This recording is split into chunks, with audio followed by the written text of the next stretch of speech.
Hello everybody, my name is Triton, and I made a game in a week.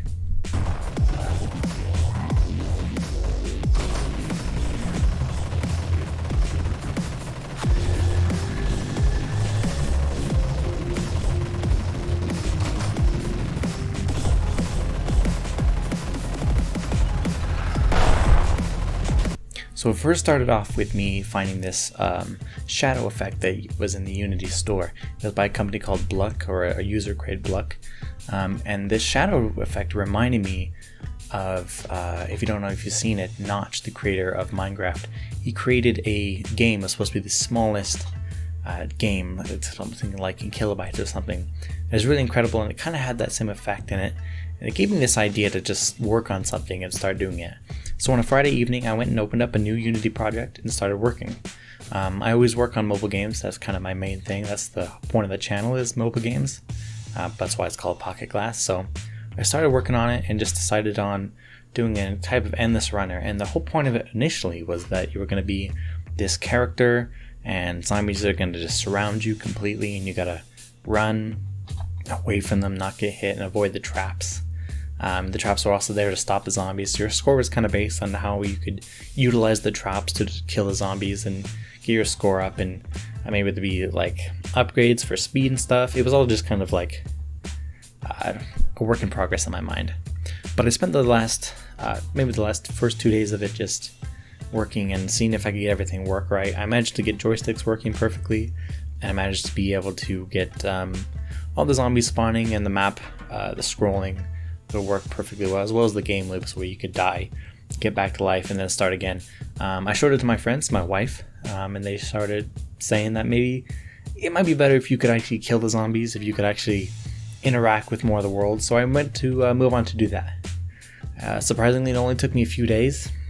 I think one day to get the initial shooting working, where you just point your character in one direction and you were able to shoot, and it would shoot automatically like a twin stick shooter style. And as soon as I got that working, I started moving on to the next phase, where I'd add different types of zombies and different types of characters with different speeds that would have different effects. The first thing I added was the brute zombie, which would be just a zombie that would be able to run through and destroy the walls, because one of the problems I faced when I increased the amount of objects that spawn in the world is that it actually prevented the smaller zombies from getting to the player.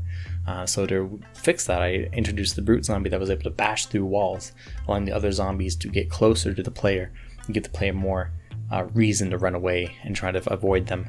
The zombies all have the same health currently, but I figured because of their different types, it wouldn't make much of a difference, and their numbers, because there's so many of them, or there's supposed to be so many of them, that it doesn't really make a difference quite to the player. So then I went and added the fast zombies, which are a little smaller, harder target to get to, but they reach the player faster.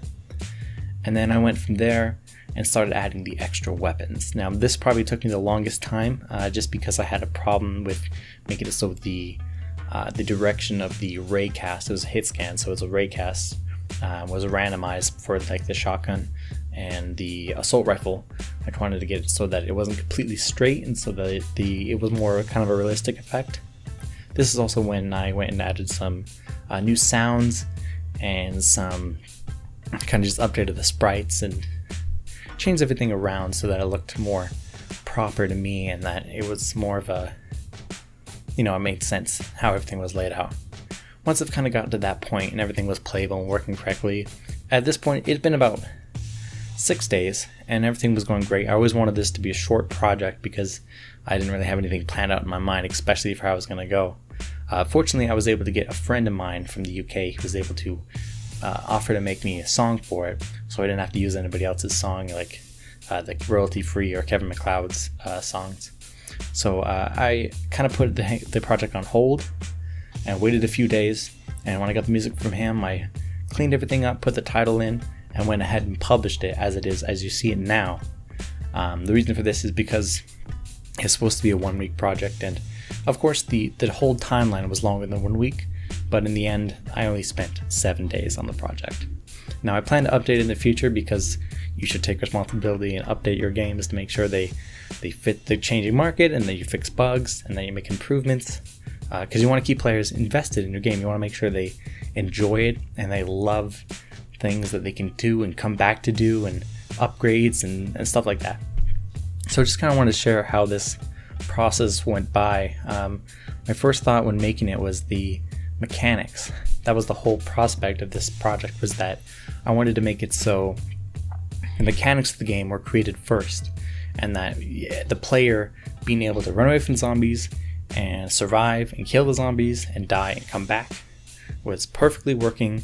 The game loop is what people call it. And once the game loop was created, it was just kind of an adding on top of that thing, adding on top of that. And so the process that I went to add on these pieces kind of made me think about the type of prototyping that you should do in a project this small. If you want to make a project that really just is a quick, easy fix, something, of course, no game development is easy. It takes a lot of time. But if you want to do something this small in like a week span or a day span or a couple days, you need to make sure that your game loop works, because if it doesn't work, the player can't get to the end, die, then your game is going to have no foundation. People won't be able to play test it, and people won't be able to give you as good feedback, because it's kind of, everything's tangled and it's not working correctly. So as of now, I was able to add on the features that I wanted to, the extra zombies, the extra weapons, and it was more of a building phase rather than a fixing phase type of thing. So I just wanted to share that my game project. It took a week to do, and I feel like everybody, if they can, should go ahead and try to make a game in a week, because it's a really great experience. Putting a limit on your timeline and putting some boundaries in place, it makes it more of a challenge and something that you can really focus on, especially when it comes to longer term projects. I have a lot of long term projects in the works right now.